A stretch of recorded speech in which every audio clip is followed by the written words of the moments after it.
Hey everybody, it's Miss A and I'm here with a YouTube practice video for the work that we did on, I don't know, what day was it? 2 days ago. So Wednesday, we worked on decomposition of fractions. That included decomposition of mixed numbers as well. The first thing we start off with is to decompose something. In math, remember we have to think about the context. To decompose something is to break it apart when it comes to math.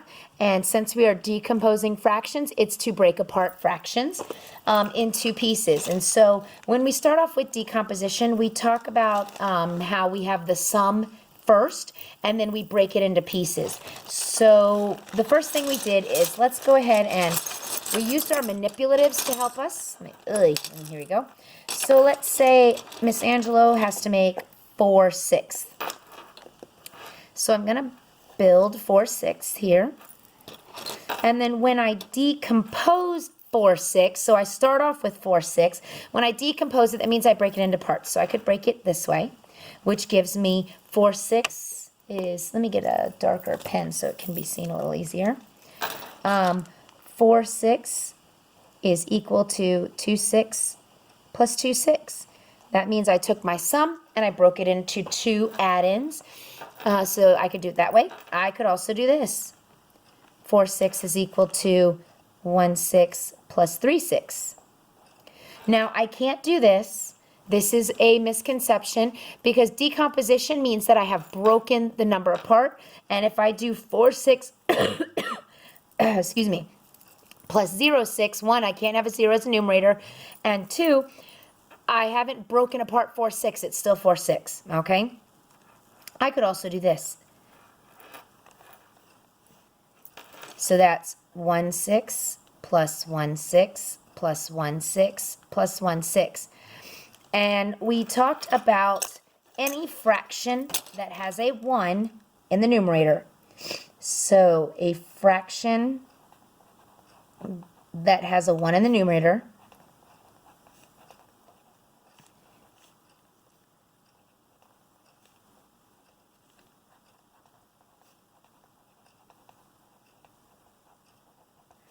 is called a unit fraction.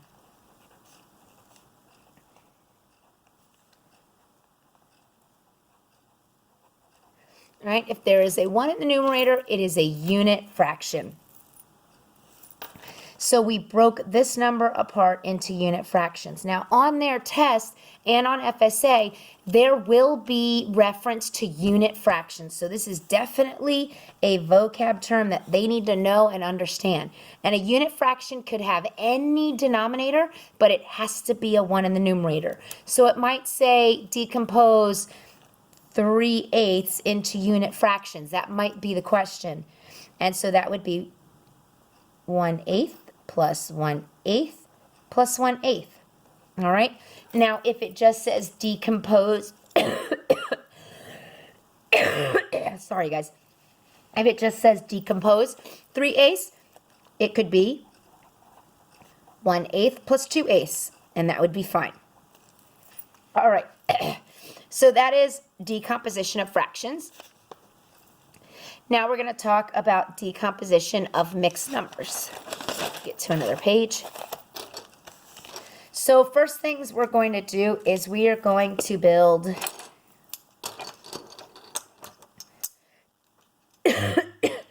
build 1 and 3/6 in fraction form, and we can only use 6. I'm going to need to get some more tiles. Hold on.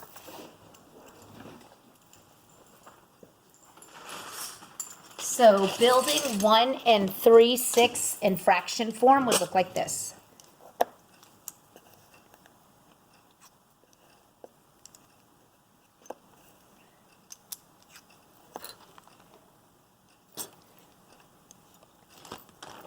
So that's, I've built one whole, because if I have the number, lost my pen. I found my pen.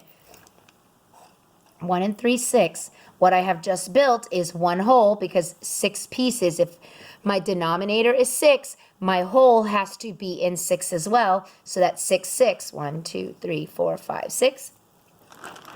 And then I need 3 more.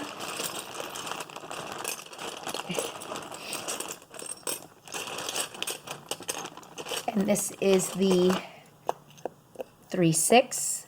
That's upside down. So what I've done is I've built 1 and 3/6.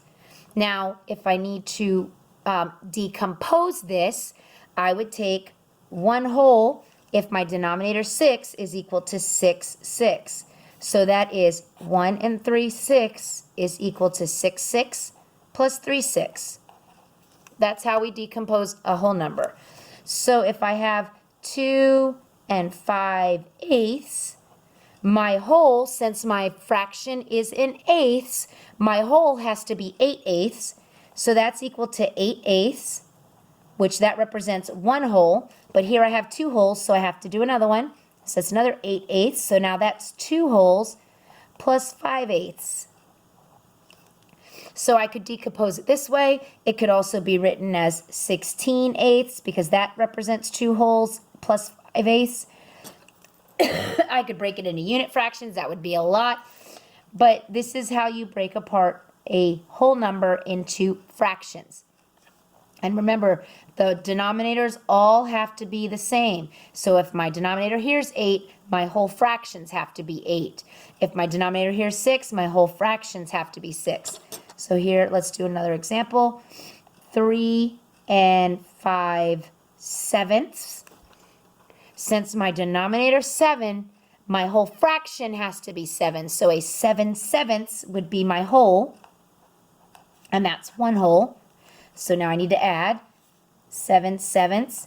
That represents 2 wholes, and I need to add 7/7. That equals 3 wholes, plus 5/7 because I can't forget about this fraction. So this is how I would decompose my whole number. All right. So now I'm going to give you the extra credit for this topic. Let me get a clean sheet of paper.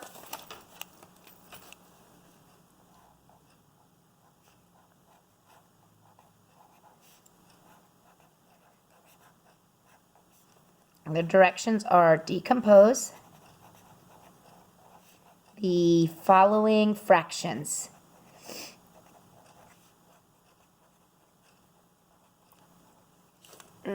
There we go. All